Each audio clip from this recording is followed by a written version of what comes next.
Good afternoon, everyone. Thank you for being here. My name is Diego Aren Morley. I'm a member of Students for a Sensible Drug Policy, an international coalition of students dedicated to sensible drug reform. Brown SSDP believes that America's drug problem is a public health issue, not a criminal one.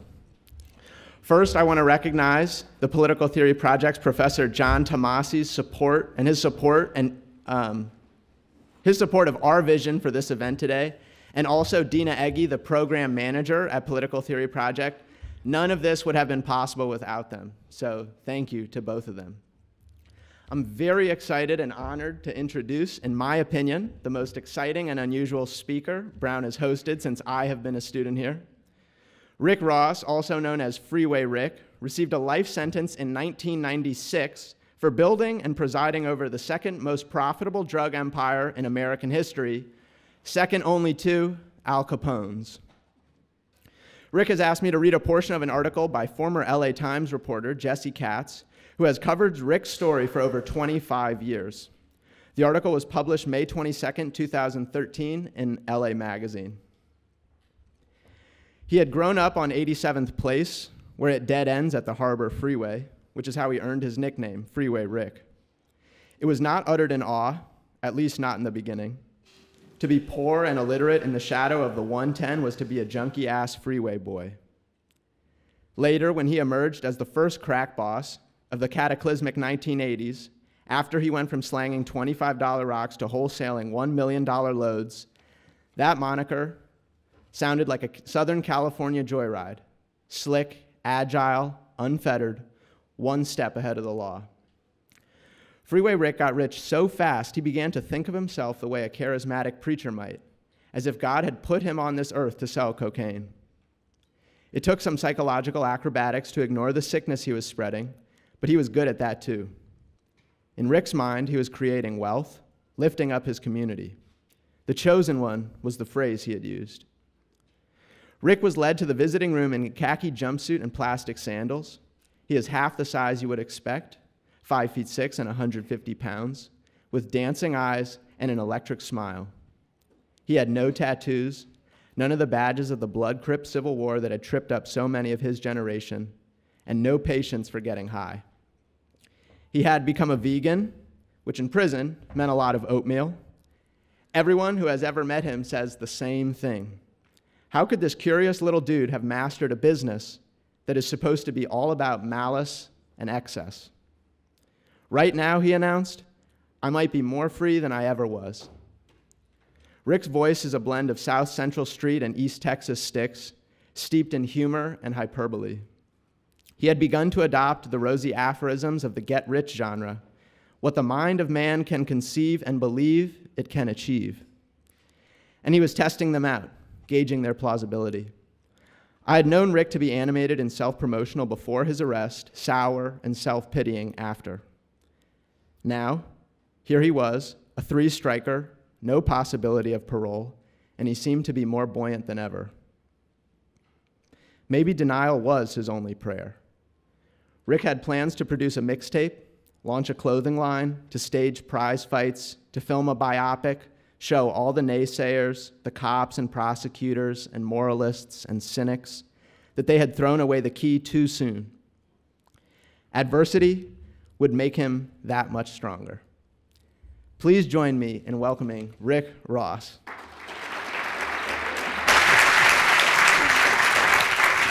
Thank you. Good luck. Thank you.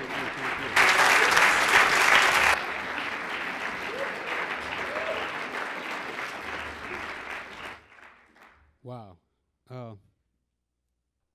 I don't know where to start. You know what I'm saying? It's just like, this is part of what Jesse Katz was talking about, and it's going to be revealed in my documentary that we just finished shooting. Should be airing around June, July.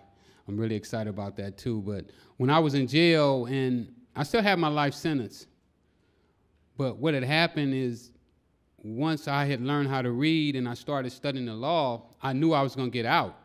So when Jesse was talking to him, when he was reading that article to you, that was me and Jesse sitting down in the visiting room talking about what I was going to be doing once I got out of prison. And being here at Yale is part of that. I mean, at Brown Excuse me.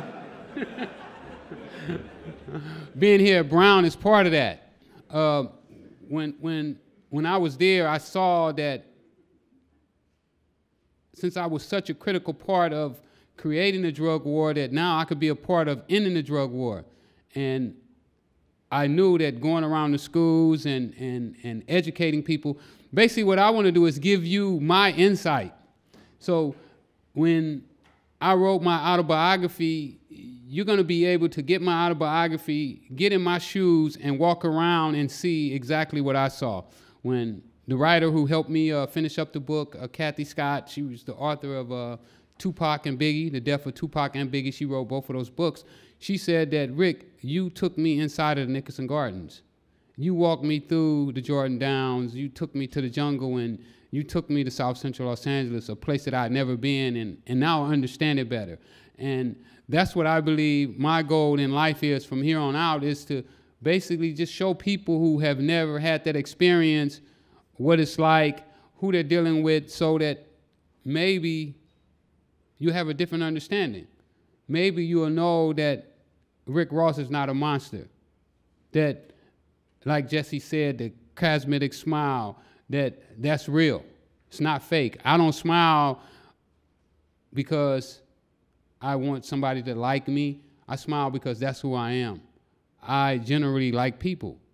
When I started selling drugs, I didn't start to sell drugs because I wanted to cause devastation in my community or hurt anybody. It's not the reason I started to sell drugs. I started to sell drugs because I was running away from poverty. I know what it's like to come home and there's nothing in the refrigerator. I've been there. My mom, I was telling Dago a little bit about why my mom was so poor, because my mom, she was a hard worker. She was a janitor. But what had happened is her and my auntie had dreams of buying a house. And they went in together to buy this house, and just as they had got the house, we got moved in, my auntie had died. So now my auntie's part of the rent money or the house note was no longer there. So it left all that burden on my mom, and what wound up happening is that a lot of the things that normal kids have, I didn't have. See, I went to school with holes in my tennis shoe. I had a hole in every one of my socks in exactly the same place because my feet were on the ground. Once I started playing tennis, I got slick and I started gluing tennis balls to the bottom of my shoe to keep my feet from being on the ground. I didn't enjoy that. I had saw other people having the finer things of life. So when the opportunity came for me to grab a hold to that lifestyle, I gravitated to it. And the way that it was brought to me by somebody that I looked up to. My friend who introduced me to drugs, he was a few years older than I was, Michael Lawrence, rest in peace. He died a few years back before I got out of prison. But I know now when he introduced me to drugs, he didn't know that it was going to cause the devastation to our community that it did. He didn't know that he was going to become a user. He became an addict. I wound up taking care of him up until the time I went to prison. I paid his rent, I fed him, I made sure he had everything because I felt obligated to do that because he was the one that had introduced me. But he didn't know. So what I found out from my studies in prison, and by the way, when I went to prison, I was totally illiterate, had never read a book, had never written a letter, couldn't recognize words more than my name, my mom's name, just a few other words. So when he introduced me, he didn't know the problems that he was going to be causing. I didn't know the problems that I was going to be causing. But I didn't want to be in poverty, and I didn't care what it took, even if it meant sacrificing my life. That I no longer wanted to be in poverty. I no longer wanted to be hungry. I didn't want to see my mom struggling and my brothers and sisters struggling. So when I got the opportunity to get involved with selling drugs, I jumped at it. I felt that being able to make only $100 a day, because I never thought about making thousands of dollars a day, but $100 a day was enough for me to go from being anti-drugs, totally against drugs, to saying, okay, I embrace drugs.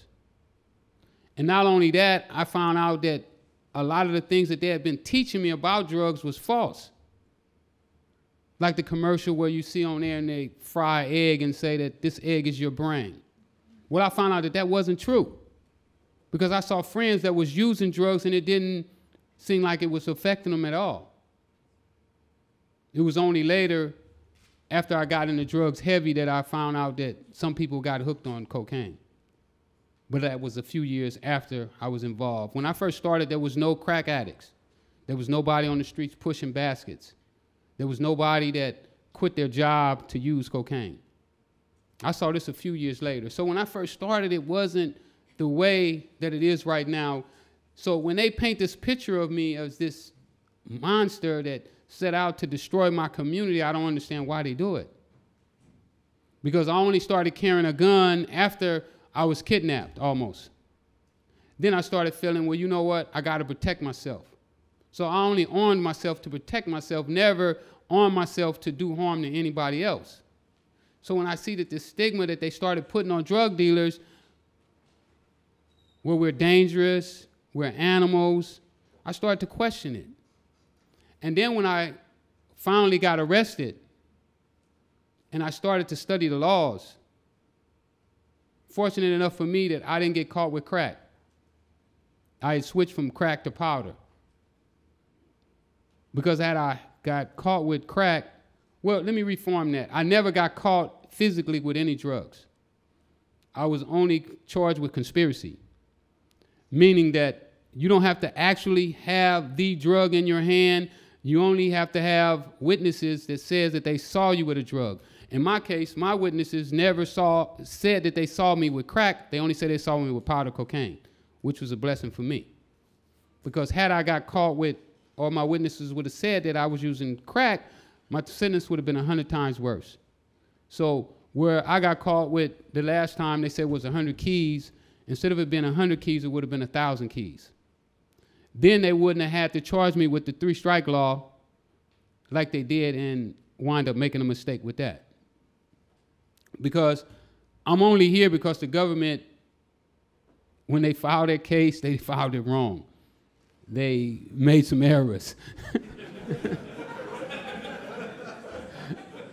Because technically, with all the drugs I sold, I should not be standing here today.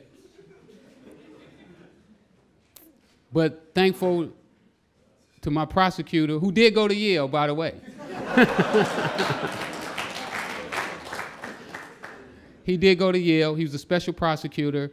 And by him not having the crack cocaine to charge me with, he charged me with the powder, but he charged me with 3 strikes.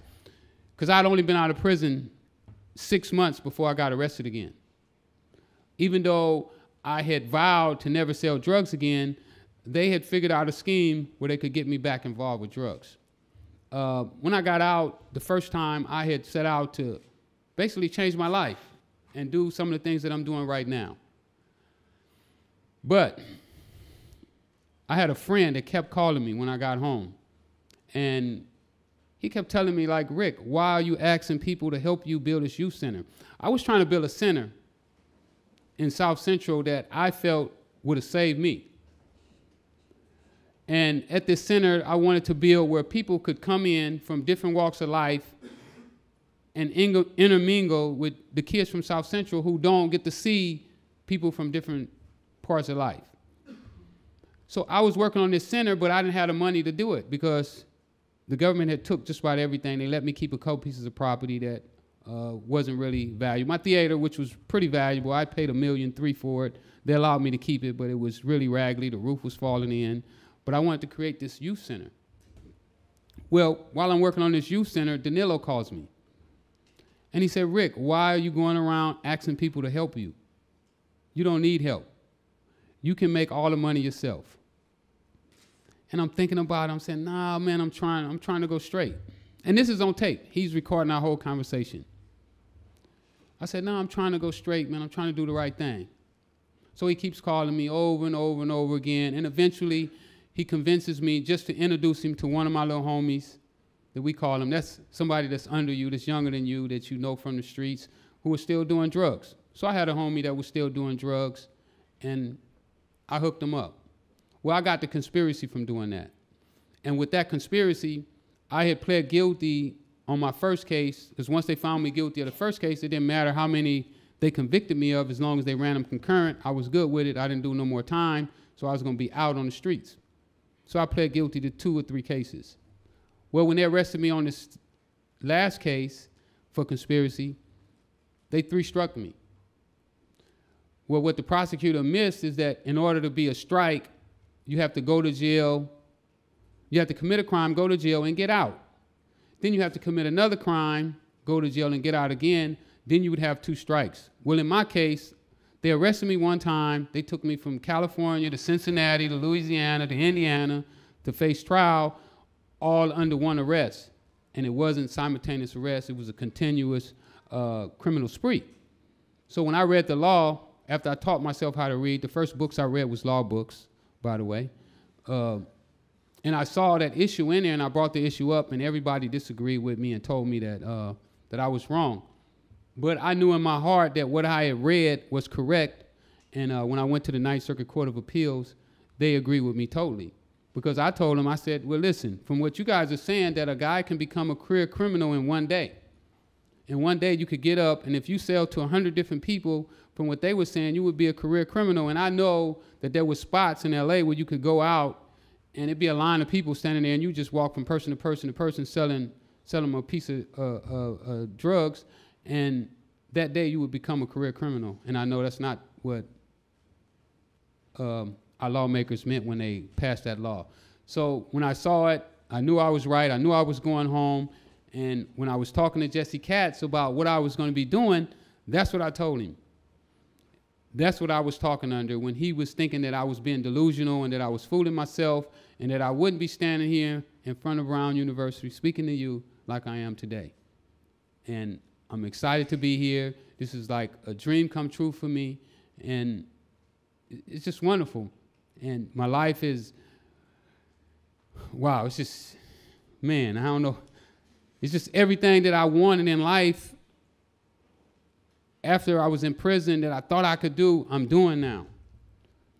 Before I went to prison, it was no way. When I played tennis, it was no way I could have been here at Brown University. I couldn't have got accepted to this school. But because with my determination and my desire to change my life and to change myself, I did it.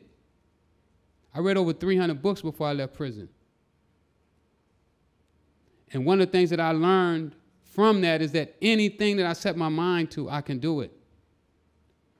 I set out to, in my mind, in my own mind, and I didn't tell anybody, but I set out to change our drug policies because I believe that our drug policies is one of the worst things that this country is doing right now. We have over 600,000 young black men in prison right now for nonviolent offenses. We have guys that Obama just changed the crack law about 8, 9 months ago. A lot of guys got out of prison for it. He changed it from 100 to 1 to 18 to 1, which was okay, somewhat.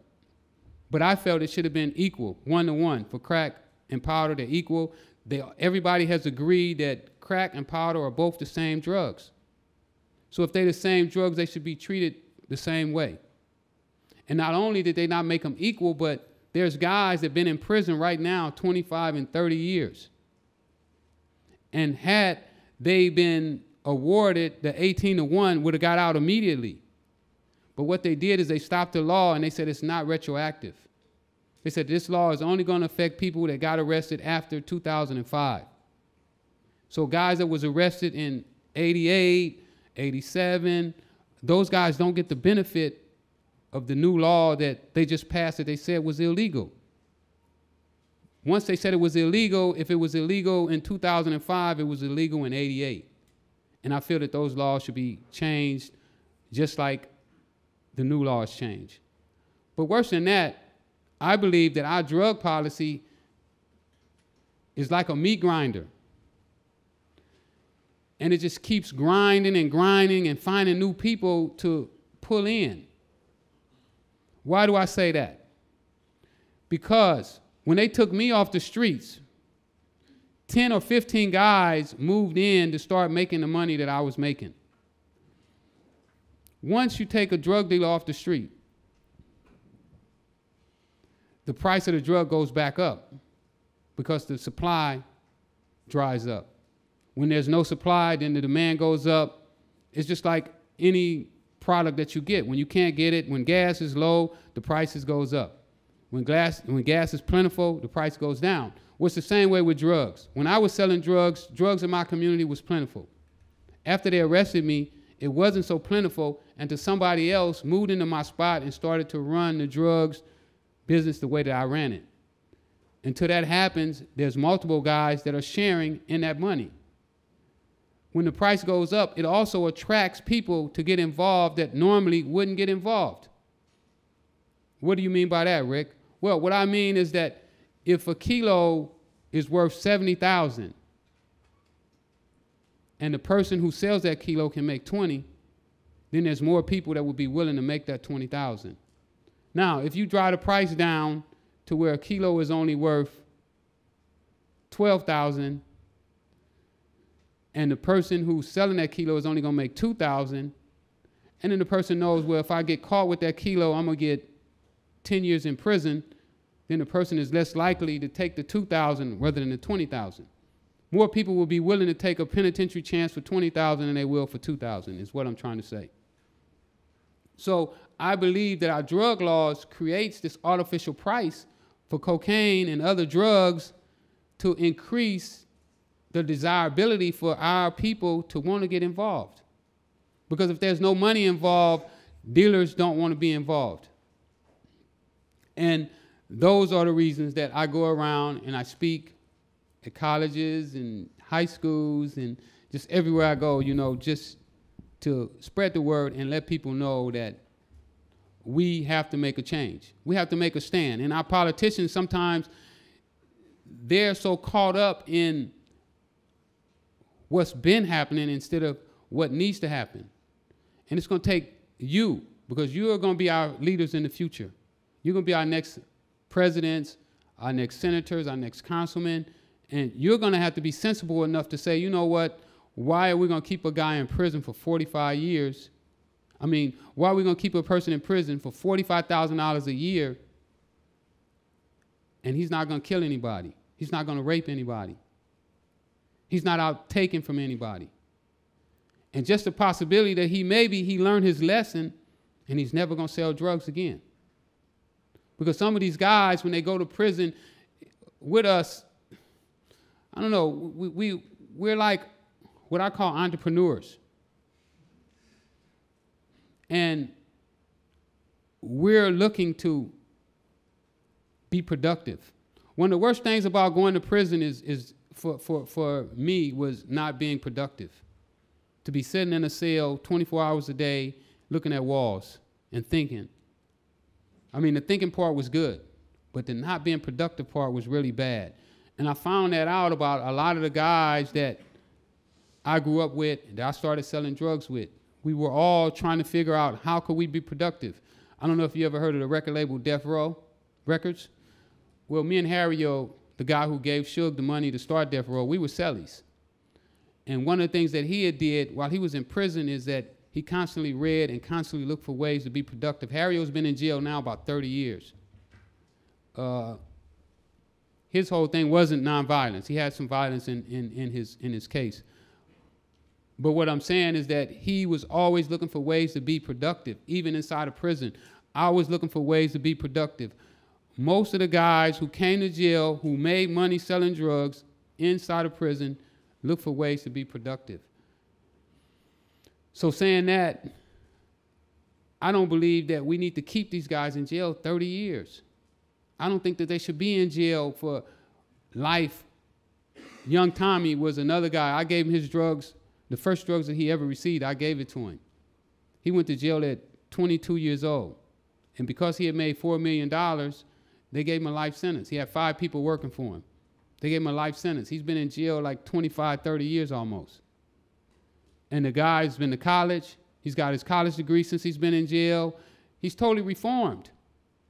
And I believe that once these guys make certain, at least, if we don't change the drug policy, at least we have to put mechanisms in where once a guy shows a willingness or an ability to change, that it should be some type of mechanism that they can go to a parole board or go somewhere and say, look what I've done with my life. Look how I've changed. Can I go home to my family now? We don't have none of those mechanisms in. So it don't matter how good you do, how well you reform, you still can't go home. And I think that's crazy for us as taxpayers to now pay $45,000 a year. Tommy is only right now maybe 40 years old. He's probably going to live, because this guy works out every day. The guy does 1,000 burpees every single day. I'm talking about he's like Rock Man. Not only is he smart, because this kid is smart too. I'm talking about 22 years old, and he had already made $4 million, and that's just what the government estimated. I mean, so the kid was really smart. He took what I was doing and did it better than I was doing it. He was going to be better than me at what he did, because what he did is he was able to watch me. See, I didn't have a teacher when I came up. I was learning by trial and error. But this guy had somebody that he could mold himself after, and he was doing it really well. But saying that is that now we're going to have to take care of him for 40 more years, and we don't need to. Because this guy is a diehard Nation of Islam Muslim. He follows Louis Farrakhan. He's the preacher at the prison. When the young guys come in, he grabs them, brings them into the nation, and tries to stop them from selling drugs, stop them from gang banging, and all this type of stuff, because he knows now that this is what ruined his life. So what better way to have people like this coming back to the community, teaching our young people, hey, look, this is going to run your life, than to throw away the key and say, you know what, we're going to pay $5 or $10 million for the next 40 years to keep you in prison. I think it's crazy. And those are the reasons that I'm going around right now talking. I also teach at a high school in LA. It's a continuation school. It's really unique. These kids are amazing. And a lot of them don't think much of themselves. You know, most of them, mothers or fathers, probably been to prison. So they grew up on the streets by themselves. Most of them been to juvenile detention center or juvenile hall. And one of the main things that I try to get to them now is that they are important, that they do count. Because when you don't think that you count, then you're wide open for anything. Whatever happens, happens because you don't even count no more. It doesn't matter. And it's important for all of us to let other people know that they do count, because we're all a part of one system, and what affects them affects you. And it may not affect you directly. It may be years down the line when it comes back, but it affects all of us. And I believe that it's all of our job to figure out ways to make society better. And that's what I'm setting out to do with my life. I set out to make society better. And hopefully today I shed some light on you about my story, what I've been going through, what I'm going through. And right now, there's no ceiling for me. I mean, I think that I can do anything that any other man has ever done. I didn't always think that way. I didn't always think that I was just as good as everybody else. But now I know I'm just as good as everybody else, and I think that everybody else is great too. And I treat them like that. And that enables me to do the things that I'm doing. Wow, I'm going to tell you a few of the things that I'm doing right now, and then I'll take some question and answers. One of the things I'm really, really excited about is my autobiography comes out next month, the 13th. I hope that everybody gets it, checks it out. It's going to be a bestseller. You know why? Because I made up my mind when I was in prison. I read a lady, and she wrote her book, and she said she was a nobody. But she sold 1 million copies, because she said she knocked on every door and asked them, will you buy my book? I'll autograph it. So I'm going to take a note out of her book, and I've been doing it right now with my T-shirts. I started a T-shirt company. I sold last year close to 12,000 T-shirts out of my trunk with her philosophy that I'm going to walk up to everybody that I meet and offer them a T-shirt. And I do it. So be looking for my autobiography.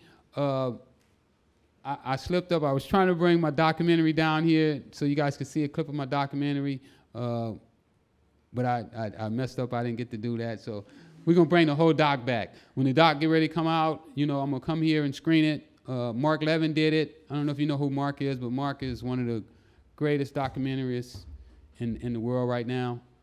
He's taught some great people. If he don't win the prize every year, it's one of his students who wins it. So Mark did Slam. He did Banging in Little Rock. He does Brick City. He does the one, Chicagoland. He just did Chicagoland. It's coming on CNN right now, the series. He's a phenomenal director, and I really love working with him. I've learned a lot from working with him, even though we bumped heads a few times. But overall, you know, our relationship is good, and that's coming along. Also, I've been working on a movie, too. I wrote my movie script with Nick Cassavetes. Nick did Blow, Alpha Dog, The Notebook. Nick is one of the top directors and writers in Hollywood, so me and him been putting my movie together. You know, he wrote my script too high. He wrote my script, came back at the budget is like $36 million, so everybody like, we ain't doing no $36 million movie on you. But other than that, it's been, you know, it's been an experience to work with him, and you know, once you give yourself a chance, there's just so many other things that you can do. I got a couple acting roles that I picked up. I even did a rap song a couple weeks ago with this guy named Big Sty out of Virginia. He wrote everything for me and told me I could do it. We went in the studio and we did it. It came out pretty good. So I mean, I'm just trying different things now. You know, one of the things that I know that I had did to myself is that I didn't give myself a chance at other avenues. And one of the things that I was boxed in my community, you know, I didn't see much. So we got to give ourselves a chance to grow and expand. And, you know, in one of my favorite books, Think and Grow Rich, he says that you have to take chances. The only chance you don't take is a chance that's going to take your life or a chance that's going to take your freedom.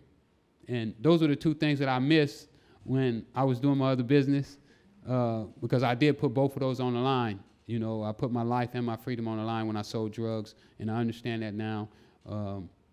But now I'm willing to take chances. I don't mind take chances. That's just part of life. So those are some of the things that I'm doing right now. I have a couple websites. For my T-shirt, I have one, Freeway Social Media, so anybody want to get one of my T-shirts. The real Rick Ross is not a rapper. You can pick those up off my website. And I'm open for question and answers.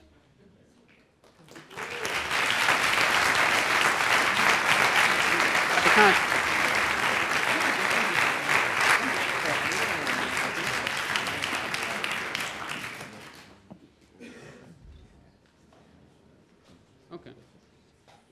Got you. Got you. All right, remind me of that. You got to remind me of stuff. I forget. You know, I ain't no brainiac like y'all. I'm kind of slow. You know, my book say I got a slow mind. Yeah, he wanted me to talk to you a little bit more about my tennis. I played on, my high school tennis team was one of the best tennis teams in the country. We were the best black tennis team, hands down, in the whole country. Arthur Ashe came out when I was in the 10th grade and gave awards to my best friends. I had a friend who went and played for UC Santa Barbara, and me and Dago was talking about it today, I think, when we were doing an interview, and I told him one of the reasons that I didn't gangbang, because I did want to be a gangbanger when I was about 12 years old. When I was about 12 years old, I saw, I don't know if you ever heard of Big Tookie, but he was executed. And when they executed him, I was in prison, and not only did I feel sorry for him being executed, but I also felt grateful for myself, because I know at one time I would have followed him like a loyal soldier, and had it not been for me starting to play tennis. So tennis kind of like saved my life. I felt, and I still feel that tennis saved my life, because when I was around 12 and a half, 13 years old, I started to play tennis. And tennis took me out of South Central Los Angeles and took me to an area where I was able to experience things that my brothers and sisters didn't get to experience. All my younger brothers and sisters all gangbang. They got the tattoos and everything, you know, over their bodies where they represent their sets. But tennis took me away. I was a good enough athlete to go to a college. I had the privilege to go to UC Santa Barbara, where my best friend played #1 at UC Santa Barbara. I had another friend that played 1 and 2 at Bakersfield University. I had another friend that played for San Diego State. Another one played for UC Irvine. So I was exposed to a different lifestyle than a lot of my friends that grew up with me in South Central. I have a lot of friends right now that has, not from selling drugs, but from other crimes, that are doing a lot of time in prison. And I have a lot of friends that I've known that have died from gangbanging. So tennis definitely, without a doubt, gave me time to develop, to pick an avenue that wasn't as detrimental to me as some of the other things that I could have been doing. I was 19 years old when I found out that I wasn't going to be going to college and that I was back on the streets. The other thing is the CIA. I don't know if you know, but when I was going to trial, it was discovered by this reporter out of San Jose Mercury News. He contacted my lawyer and he was like, I want to talk to Rick. So my lawyer's like, well, Rick getting ready to go to trial. What you want to talk to Rick about? You know, lawyers try to protect you from the media because the media can do things to your case and make your case worse than what it was. So my lawyer called me. He said, well, I got this reporter wants to talk to you, and I don't know if you should talk to him or not. And I was like, well, what you scared of? You already told me I'm getting a life sentence. I mean, what worse can they do? They can't give me the electric chair.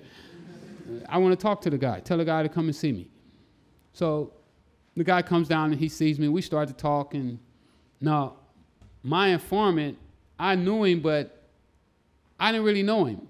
You know, I've been by his house, but I never asked him his last name. I never asked him where you come from or what are you doing with your money. I never asked any of that stuff. You know, it was none of my business. Keep giving me my drugs at a cheap price and keep giving me good drugs. That's what I wanted. So when Gary comes down and he starts to talk to me about this guy, he's like, man, you don't know what you was into. And I was like, yeah, I know what I was into. I made a lot of money. He was like, no, it's bigger than that. I said, yeah. He said, I'm going to tell you more about it as we get to talking, but I want you to tell me everything that you know about this guy. So I started filling him in with everything that I knew about the guy and so forth. Well, he didn't give me what I wanted right off the bat. It took him a little while. He was kind of scared because he knew I had a relationship with the guy, Jesse Katz from the LA Times, that I was going to give away his story. But eventually, Gary came to court during my trial. He sit there right with my lawyer, and he helped my lawyer with my trial. My judge even said one time, why do you keep conferring with a news reporter inside the courtroom? That's not, you know, that's not court procedure. So anyway, after my trial, Gary finally released his article. The day that he released the article, I read it, and then I called Gary and I talked to him on the phone. And he explained to me why he had never told me that this guy was tied to the CIA. And after they did that, I started to really do more research about the Contras and their whole movement. Now, it was hard for me to believe that here I am, a guy who started in the drug business. I only started with $125, that I had made it up to where I was tied to the Army that protects the United States. That was really hard for me to believe, even after it came out in the paper. I didn't believe it until the CIA did their report and said that, yeah, we knew these guys were selling, that our Army was selling drugs. It wasn't a straight out admission, but it was enough for me to say, yeah, this is true. The CIA admitted that they knew that my informant and his bunch were selling drugs, that they also had put in a report to go to the Attorney General and ask her that they didn't have to report them. So for me, that was just equivalent, because if somebody would have did that for me, if the police would have said, okay, well, you ain't got to worry about us reporting you, and we're going to go ask our boss if we don't have to report you. I mean, to me, that's enough is you involved in the drug business with me. So when I read that, it let me know that the CIA definitely had a role in this. To what magnitude or how far, I didn't know. I was really upset with the way people did Gary Webb. You know, they tried to take his story and say that he said that the CIA deliberately put drugs into the black community to devastate the black community, and I don't believe that's what he said. I think he said that that's what eventually happened. But so many people twisted his words to the point to where he either committed suicide or was killed. We don't know for sure. The autopsy report said that he committed suicide, shot himself in the head twice.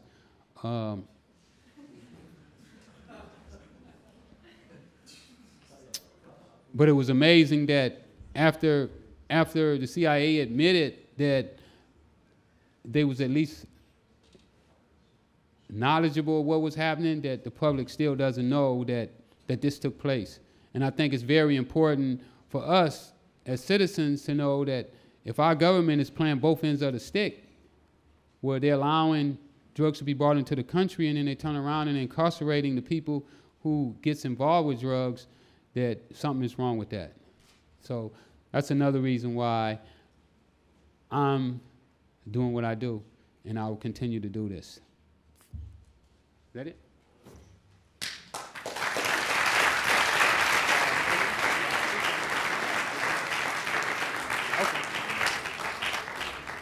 Thank you. So we have an extensive period for question and answers. I know there's some microphones set up, so if you have a question that you're interested in asking, please just come line up. Otherwise, there are a few things I would ask. So. Where can we get your book?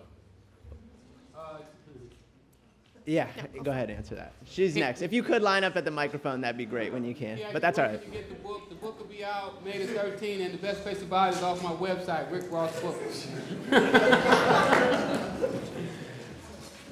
Hey, what did you mean when you said that crack and pot are the same thing when you were talking about the 18-to-1? Say that again. What? Powder. Okay, thank you. Never mind. It was my fault. Sorry.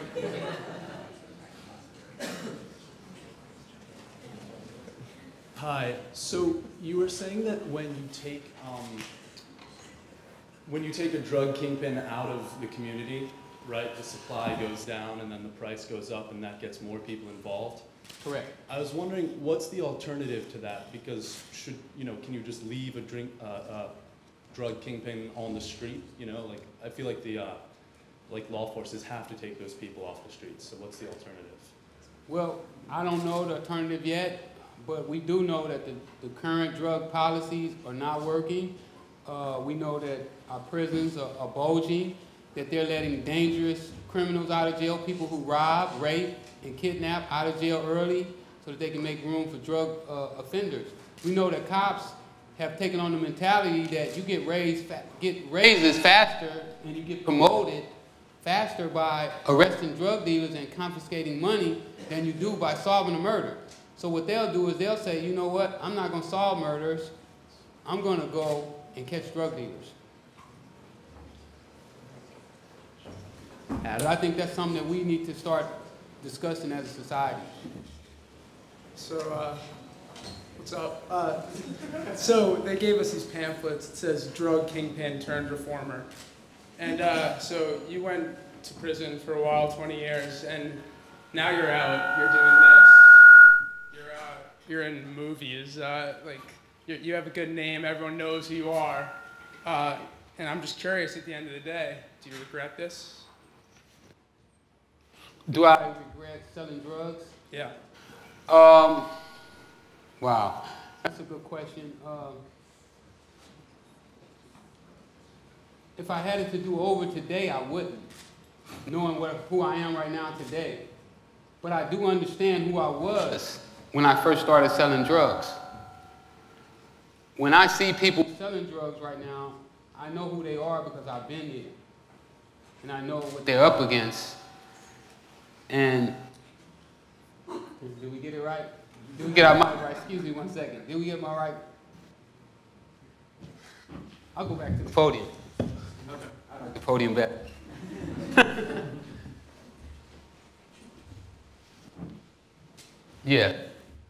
Yeah, so you said, do I regret selling drugs. Just considering where you are today, you know. Well, I'm not totally here where I'm at today because I sold drugs. And people want to do that. They want to do that to me to discredit the reform that I did. See, they don't want to give me credit for reading 300 books. They don't want to give me credit for reading 15 books on just marketing alone. They don't want to give me credit that I read about Google and Facebook and MySpace and all the other stuff that I did, that I learned the law. I turned myself into a lawyer when I was in prison. See, they don't want to give me the credit for that, but they want to give me credit for that I did sell drugs. Yes, I sold drugs. I went to prison. I went to trial. They gave me a life sentence. I figured out how to get the life sentence off of me.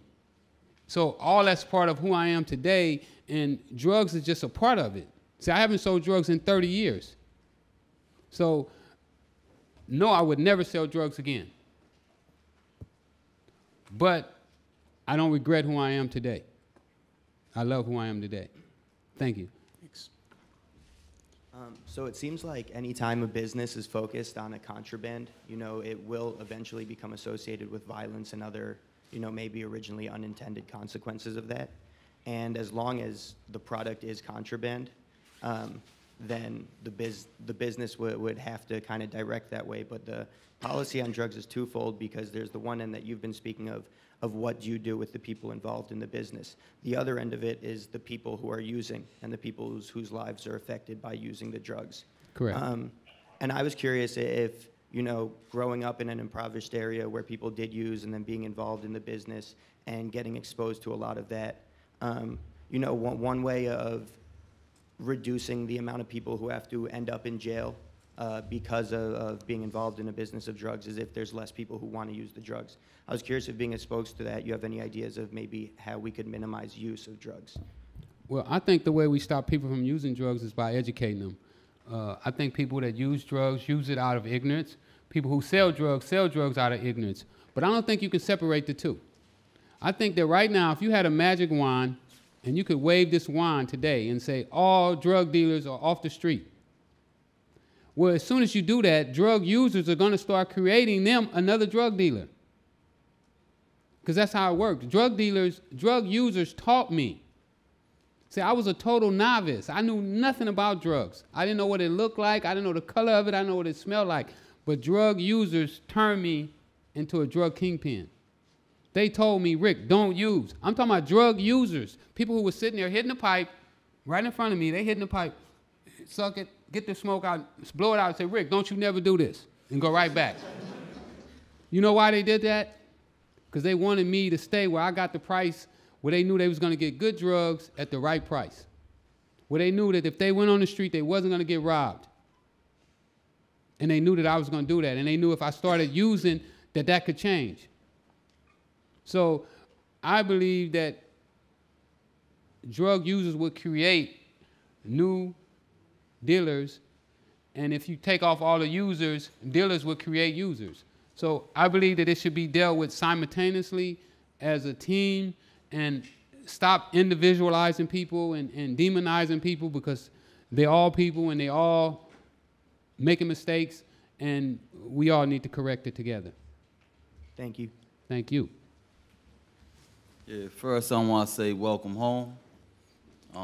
There's life after death. We just have to learn to die to some things in order to be able to live to others. And I learned that through my own experience. I grew up the street from here. My son actually went to Brown. He graduated last year. He went on a full academic scholarship. I believe he scored in the top 15% in this country. But me, I was just released from prison, I say like 4.5 years ago, because I was caught up in the game in the early 80s. Yeah, the early 80s. I dropped out of middle school. Wasn't that I was stupid, I just didn't believe in school.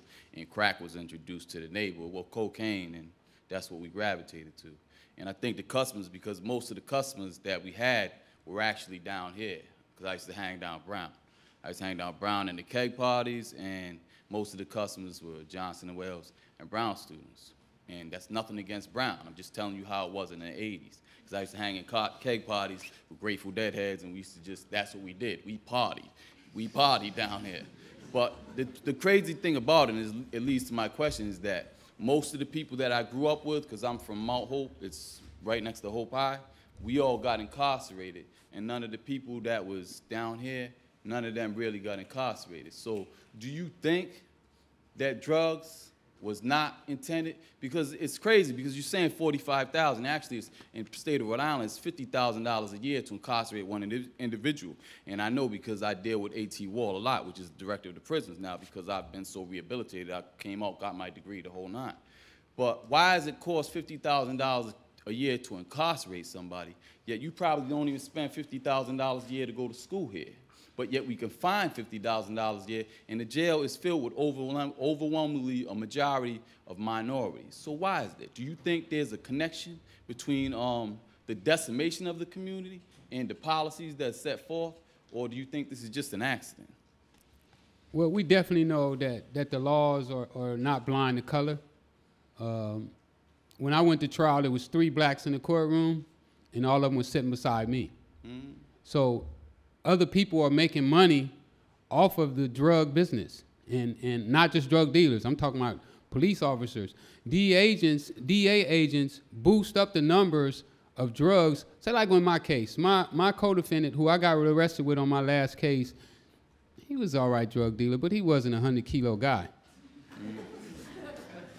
And the judge was so adamant at knowing that he wasn't a 100-kilo guy that she gave him a sentence reduction because she saw that the police had boosted up the drug quantity.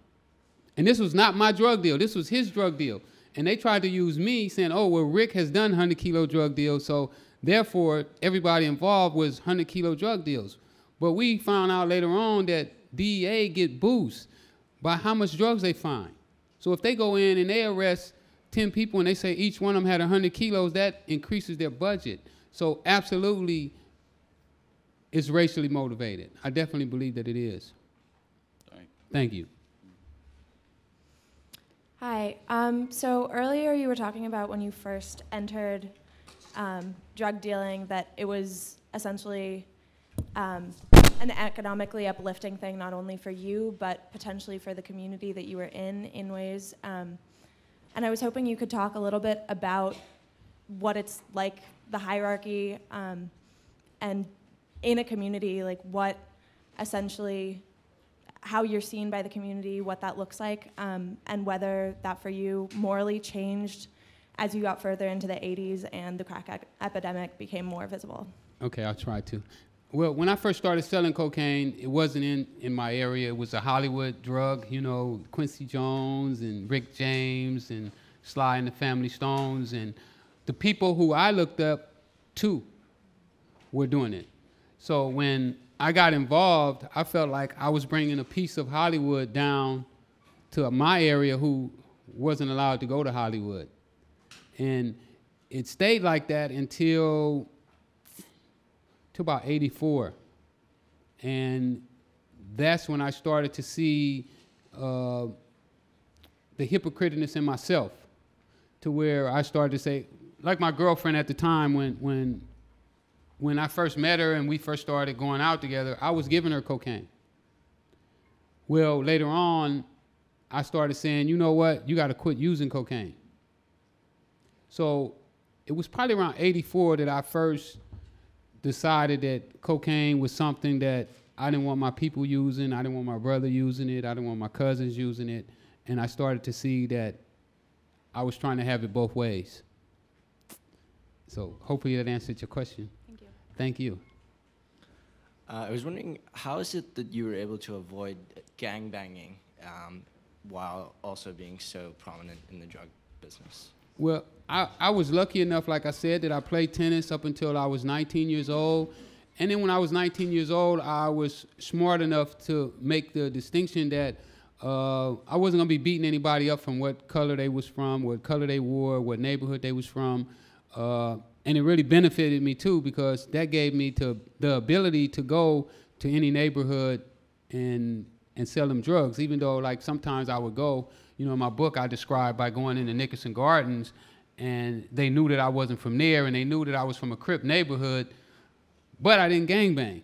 But they did sweat me. What I call sweating is, you know, say certain things to me to invoke to see if I was gonna, you know, go back with them. You know, like they would call you a ricket. in LA to a Crip, that would be something to fight about if they call you a Ricket. So I was old enough to make a choice at 19 years old that I don't believe if I didn't have tennis at 16, I wouldn't have been able to make. I probably would have been a gang member. So I was old enough at the time not to go that route. Thank you. Looking back on your years of selling and the changes in your community that accompanied them, could you say there were any positive impacts as a result of your business, or was it entirely a negative enterprise? Well, you know what? It all turned out to be negative. There's a saying that you can't do negative things and expect positive things to happen, and that's what we was looking for. We were looking for positive things to happen, you know, to start our own businesses, to give ourselves a jump start is really what I was looking for when I got into the dope business, is just to give myself a boost up. You know, I didn't have an uncle or auntie or anybody that I could call and say, hey, you know what, I got a great business idea. I want to start a body shop. I need $10,000. Can you loan it to me? I never had that opportunity. Like I said, I started in the drug business with $125. I took that $125 and I parlayed it up to my last 2 years where I was making at least $1 million every day and sometimes $3 million. But I did that strictly on parlaying it. But at the end of the day, there's no winners in the drug business. It's a dead-end street for everybody. Thank you. Being an advocate of reforming the American judicial system and having a lot of experience inside it, what would you say is the single biggest change that you would like to see in the American judicial system? I would really like to see our politicians at least face the facts, you know, to come in and say, you know what, this drug war is not working. You know, we've been fighting it for 50 years. We've spent hundreds of billions of dollars on it. It's not working. Let's bring some new minds in. Let's let them figure out some different ideas on what we should be doing. We do know, too, that education beats incarceration. They've done studies where they can show, I saw reports from the Rand report while I was in prison. I turned into an advocate reader. I read the Wall Street Journal, the USA Today. I read like 4 newspapers just about every day, skimmed through them. And there was reports that came back that say that they know that education was better than incarceration. So I would like for our politicians to you know, just start telling the people that we know that this doesn't work and that we want to get some of the fresh minds in here to figure this thing out. And I think that you guys are the ones that's going to have to do it. How's it going? You know, I did some research on you before coming here and saw, you know, that you made millions and millions of dollars throughout your time selling drugs. And I was just wondering, was there ever a time where you thought, you know, I need to get out of here, disappear, take the money and run, flee the country or whatever? Or did you feel that, like, your life was so consumed by drugs, drug dealing, that you wanted to or you had to keep selling drugs? Well, even though I had money, I still was confined in my thinking. You know, we were talking about it this morning with Dago as we sit at the table, I believe, in one of the interviews, and I was telling him that I didn't have anybody around me to come up and say, hey, Rick, why don't you open up a McDonald's, and that's a great place to put your money. Because I was always looking for places that I could put my money that would take me outside of the drug business, and I never found that. Thank you. And I didn't know nowhere to go either. You know, where was I going to go? All I knew was South Central. You talked about this a little bit already, just kind of how we kind of need new minds and politicians to assess these issues. You talked a lot about kind of the loopholes in the legal system and how they kind of contributed to your incarceration, getting out of jail. In terms of specific public policy reforms, do you think like there are any kind of particular routes that we should be taking? Well, for groups, I like the, I can't think of the name of it right now, the group that George Soros started. I think that they're great. There's Families Against Minimum Mandatory Sentences. I think that they're doing a good job in reforming and putting people out. You know, I used to read their newspaper when I was in jail, and they show a lot of people that had made changes while they was in prison, and you know, some people that was even innocent. You know, there was people who, one girl that I read about, her name was Jennifer Scary, and she had one of the craziest stories I ever heard. her boyfriend sold crystal meth, and she knew who his connection was because connection came over to the house and they did a few deals inside of the living room where she was sitting there. Well, her boyfriend's cousin turned into an informant and came over and threatened to kill one of her kids if she didn't introduce him to the connect. And when she did that, they arrested her and gave her 15 years for it. So Families Against Minimum Mandatories is one of the groups that I would recommend checking on. Thanks. For the last question, did she say groups or roots? I said roots. Roots, yeah. Oh, So like roots. any like specific policy reform, yeah. Oh, yeah. No, I don't know none right offhand. No, I thought you said groups. I'm sorry. How do you feel about the drug culture presence in hip hop and the influence it has on like the youth, in particular the black youth? I think that it's crazy that our politicians are allowing them to sell dope on wax. Because if they would have ever had me on record saying that I sold kilos, they would have took that to court. I mean, because they took me to court with somebody else saying that I sold drugs and me saying that he's lying. So if they would have had me on record saying that, yeah, I sold hundreds of kilos of cocaine, I made millions and millions of dollars, that was enough for a jury to find me guilty. So I think that what they're doing right now is really criminal almost, you know, because they're setting a culture for the young people to believe that you can go out and sell drugs and take that money and parlay it into a rap career, and that's not the case. I just want to thank you again for coming as well. But you mentioned how drug use originated in desperation, devastation, so did drug dealing. And then after those two things took place, people are trapped in the prison industrial complex, and that's a devastating cycle as well. And you've mentioned a deep skepticism in government reform. And I was wondering, in this kind of large-scale policy issue, there's usually a hope for government reform. But do you think that reform comes more from private actors like yourself, or from groups that you mentioned previously, or from a new take from our federal or state government? Well, you know, everything starts from one person. You know, one person gets a thought. The drug policy, all this started with one person, and he pushed the policy on to the rest of the world, to where the rest of the world bought into it and believed that we should get tough on crime. And then one politician bought into it, and another one bought into it, another one bought into it, until it's where it's at today, where, you know, it's almost that everybody believes that, you know, we should be tough on drug dealers. So I believe that one of us could start the ball rolling. And, you know, if it's me, so be it. Then I'm going to take that ball and start rolling it. But I think that you could do the same thing, or any of us and all of us could work together to reform the policies and to just get this thing straight. So as a quick follow-up, for someone who wants to be able to change that culture, would you suggest going into politics, or would you suggest doing it in a private setting? I think we should do everything that we can. If you can get into politics, then you should go into politics.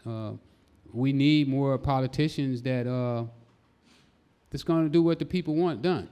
I mean, you look at it in some states like California, you know, the people voted to legalize marijuana, and the politicians still didn't want to go with it. You know, they still wanted to buck it, you know, for years, until just recently now that they started. And even now, you know, they're talking about taking people licenses that have the license to sell marijuana in dispensaries. They want to limit the number of dispensaries that they're going to allow.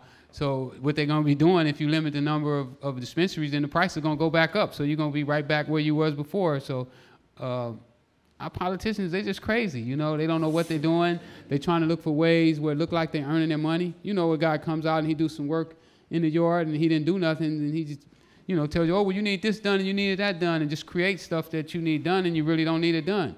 So I believe that that's what our politicians are doing right now, justifying their salary, and we need to get people in there that's really going to work for us. Thank you. Thank you. First of all, I just want to say thank you for coming and, you know, taking time to provide us with this great lecture. No, thank you for coming. I'm honored to be here. Question is, moving forward with your foundation and everything, what's the biggest goal you hope to achieve with my Literacy social Foundation? reform? Yes, yeah. Wow. Well, you know, one of the things that I'm advocate about is not being able to read. And then even after people read, a lot of people don't understand what they read. So I'm really hard on that. I'm really pushing that hard, and that's why I named my foundation Freeway Literacy Foundation, is because I'm finding out, because I go to juvenile detention centers too.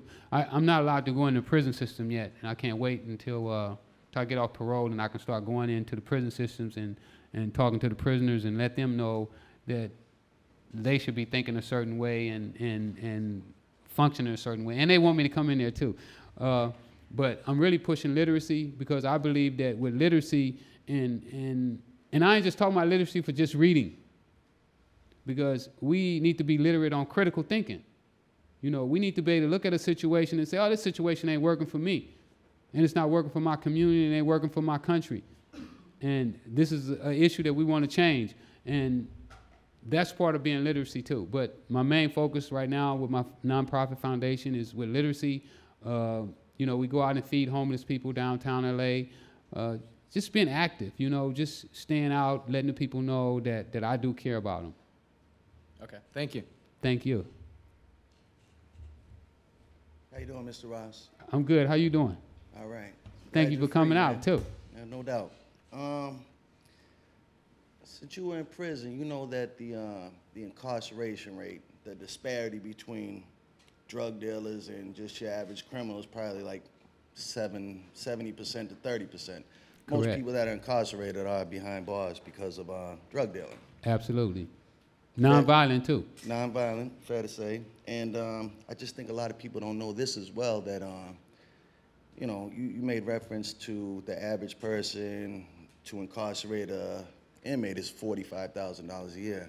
But I don't think a lot of people know that the Corrections Corporation of America is traded actually on the stock market. So there's pretty Unicorn. much, there's money in incarceration. Absolutely. And they pay the workers 25 cents an hour to do a job on the street that they would be getting maybe $17 to $20. so is it fair to say that it's more profitable for the government to incarcerate more individuals for less, you know, a nonviolent offense? Do you think there's more money? There's more to the story about drugs? Like, Absolutely. I mean, we got to really dig. You know, did you also know that the only person can invest in Unicor, you have to be a government worker? Judge, prosecutor, DEA agent, something like that there. You can't, me and you can't invest in Unicor. That's a trip.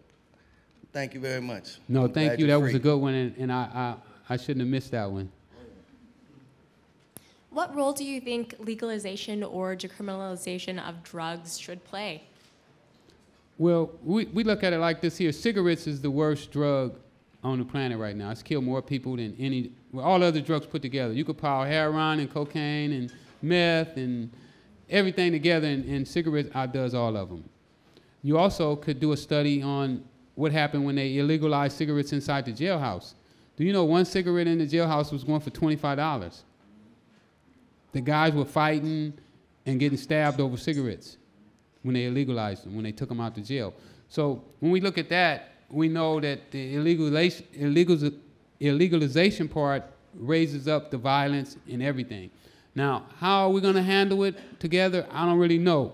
I can't say that there's one cut way to do it, but I definitely know that we've created an artificial price for stuff that's only worth, you know, coca leaves is not worth nothing in Colombia.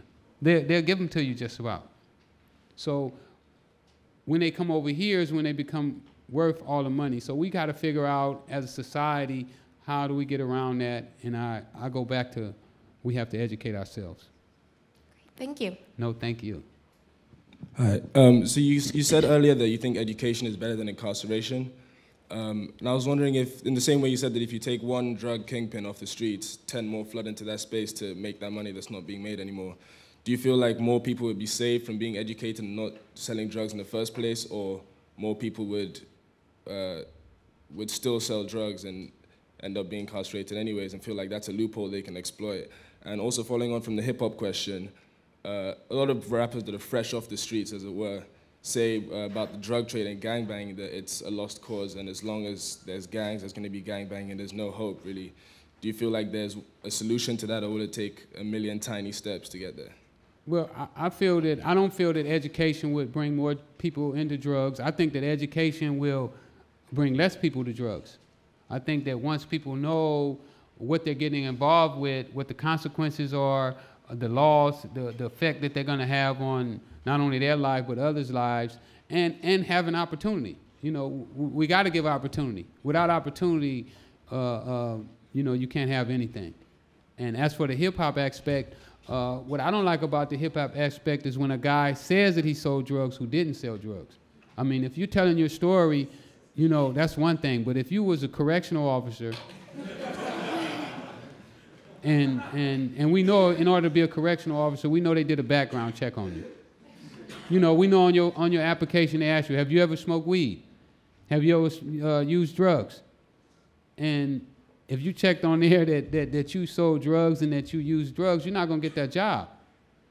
So when guys who pass those tests come back a year later and start to say, oh, I sold hundreds of kilos of cocaine and I'm a drug kingpin and I did this, I think that's, and then they don't say that this is all make-believe. You know, when they say that this is really my life, and then they take a story that people in the streets know and they use that story, I think that's almost like selling drugs. So I wanted to add to the question. What I meant by that was, by the incarceration part, is that do you think more people still being in poverty would take that opportunity thinking I can sell drugs and get caught and be educated instead of incarcerated?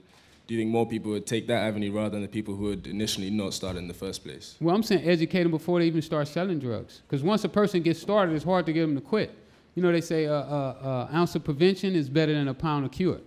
So we want to do the cure before they ever get started. Okay, thank you. Thank you. Hi there. So one of the first questions that someone asked was about whether or not you regret selling drugs, considering where it's gotten you to today. And I can't help but think that question was sort of saying that you would be using your story and your past, which involved selling drugs, to sort of serve your current place in more of an entertainment industry setting.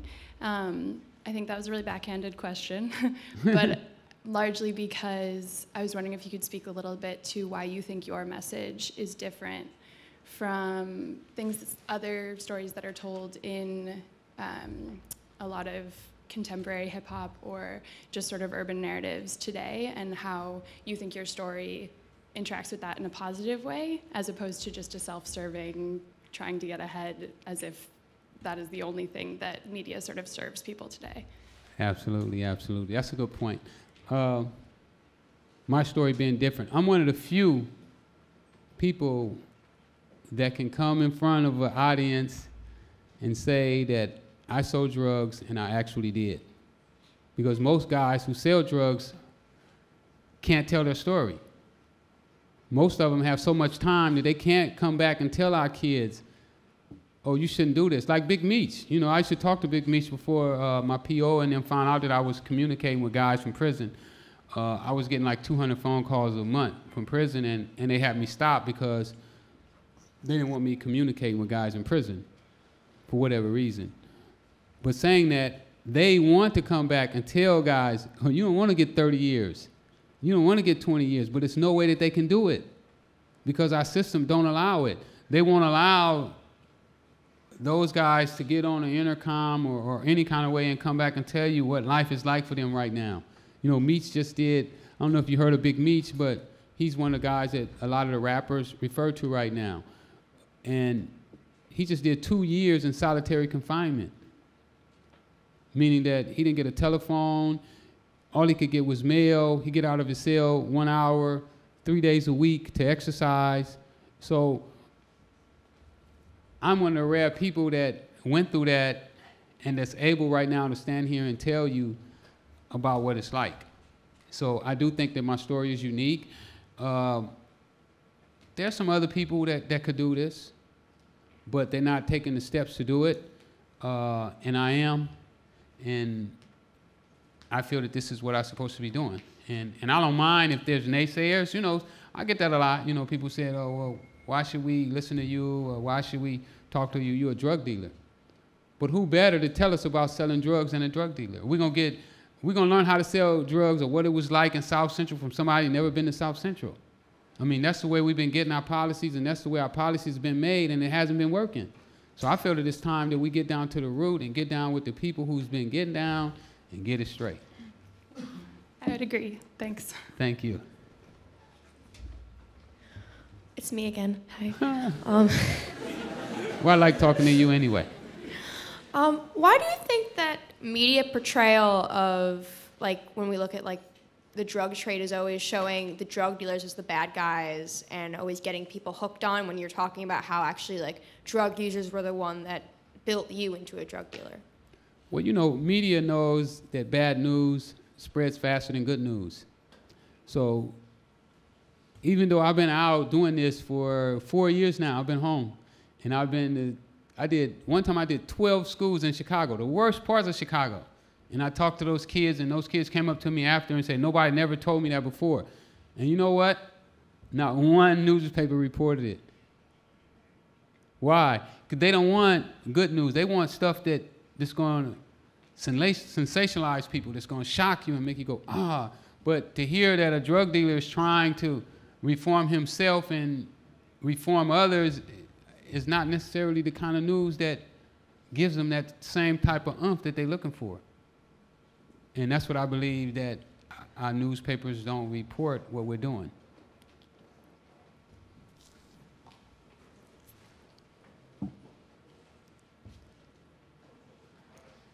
One more, last one. Hi. Thanks for coming, by the way. This has been really good so No, far. thank you for coming. So I know this is a really big question, and it seems that your general answer is just broadly education. But what do you think is, like, the single most effective thing that community organizers or legislators or just people involved in poor, mostly minority neighborhoods can do to improve the economic conditions there? So you're saying who should we be going after for our reforms? Like, for what community organizers or legislators, just anybody who can get involved in improving the economic condition of low-income neighborhoods, what's the most effective thing that they can do, like, very specifically? Well, one of the things that we need to invest money into urban neighborhoods. You know, nobody is investing money in there. There's no jobs. I mean, when you go to Watts in any city in the country, they have areas where there's no opportunity. It doesn't look like anything is going on in these communities. And we're spending millions and millions of dollars in other places uplifting them and rebuilding them, and we're not rebuilding our communities. We're sending all our jobs overseas. You know, everything we use now comes from China. So for the average person, blue-collar person, they don't have anywhere to make an income for themselves. So without an income for yourself, then you feel left out of mainstream. Thank you. All right. Let him go. Let's let him go, and then that'll be it. So we all here, we know that the elephant in the room is the fact, you know, the fake Rick Ross, the rapper and all that stuff, the big controversy or whatever. But I mean, after hearing your story and after hearing what you went through, you know, obviously being in prison and stuff, no one wants to go through any of that. So why does the rapper Rick Ross, why does he want to be you? What do you think? Well, I had what we call an underground swell about how people felt about me, how the ghettos felt about me, how the gang members felt about me, and he capitalized on that. He knew that what I did with drugs is I shared. I didn't take, like my lawyer, he made a good point one day, and he said, well, Rick, what you did with the drugs is you didn't do like most people would have did. My first kilo I bought, I paid like $70,000 for it. When I stopped selling drugs, I was getting kilos for $9.5. And what I did, instead of me getting keys for $9.5, selling them for $75, is I shared the wealth. I was selling keys for like $15. So I shared with a lot of people, and that gave me like an underground reputation that, and it later got to the media too. You know, they did a couple news stories on me. In 88, I think they did a story called LA Gang Godfathers on CBS that they did, and they said that I was one of the most elusive, they called me a gang godfather at that time. That's what they were calling me. before I was able to get the gang thing off of me. But I had an underground swell where people adored me, liked me, cared about me, and he capitalized on that reputation. It's good to hear from the real Rick Ross. Thank you.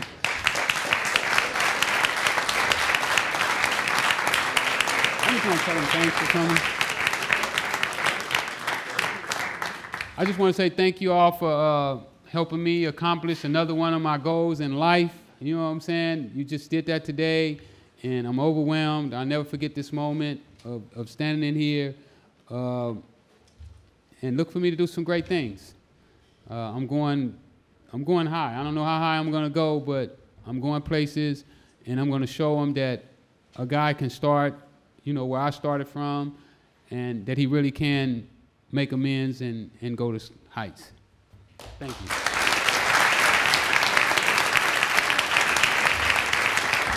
Thank you. I just want to say thank you to everyone for coming. And yeah, you saw the website, the T-shirts, any of that. And if you have more questions after, feel free to come up informally. Thank you. Anytime we can take pictures too. Anybody want to take pictures?